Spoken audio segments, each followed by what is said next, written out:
Thomas and Friends. The Tall Friend. Hi, my name is Werner. I've been reading hundreds of books for you. Please subscribe to see them all.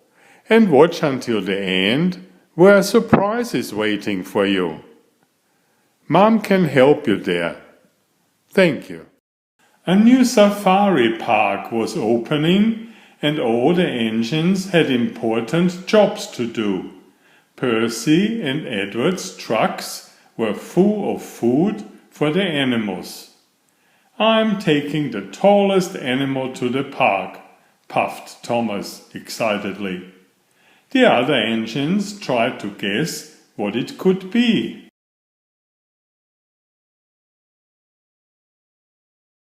It was a giraffe. All the engines wished with wonder. Thomas couldn't wait to show the children the tallest animal on Sodor. "You must wait for the giraffe keeper," said Cranky. But Thomas was in too much of a rush, and he puffed away. Thomas puffed happily along with the giraffe. But it wasn't long before they came to a low bridge. "Sit down, Mr. Giraffe," Thomas chuffed. But the giraffe didn't want to sit down, so they couldn't fit under the bridge. Thomas heard a whistle. It was Gordon. "Out of the way," Gordon tooted crossly. "You must get the keeper. The giraffe will do what he tells him." "No, I can manage," puffed Thomas, and he reversed into a siding. Then Edward chuffed up with his trucks full of rosy red apples. The apples gave Thomas an idea. Perhaps the giraffe would get sleepy and sit down if he ate some apples. The giraffe liked Edward's apples. He ate and ate and ate, but he didn't sit down.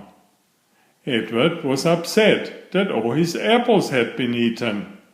"You must go back and get the keeper, Thomas," Edward puffed crossly. Thomas was worried. The fat controller was waiting for him, and he still couldn't get under the bridge. Just then Percy puffed along with a truck full of leaves. Thomas thought the giraffe might sit down if he ate some of the leaves. The giraffe loved the leaves. He munched and munched until there were none left. And then, finally, he sat down and closed his eyes. "He's asleep," peeped Thomas.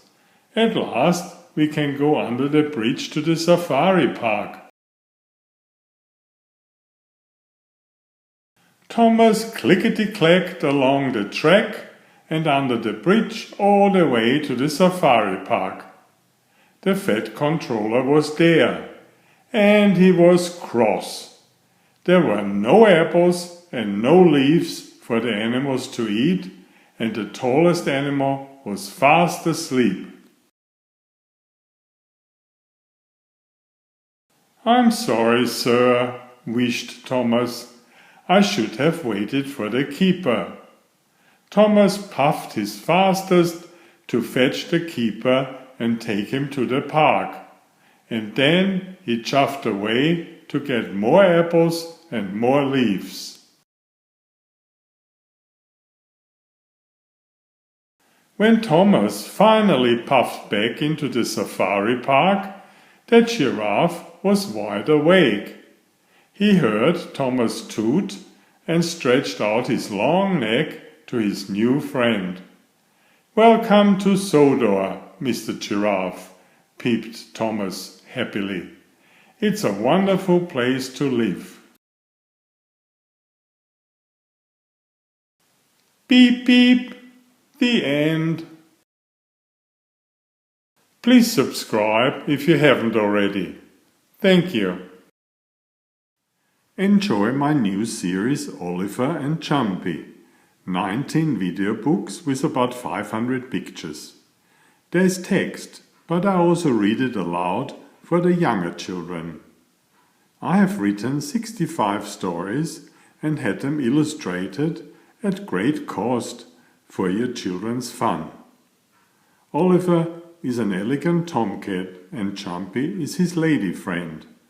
Oliver loves to ride in Jumpy's pouch when they go for adventures together.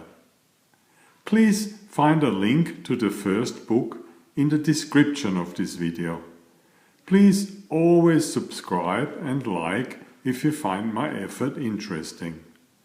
Thank you so much.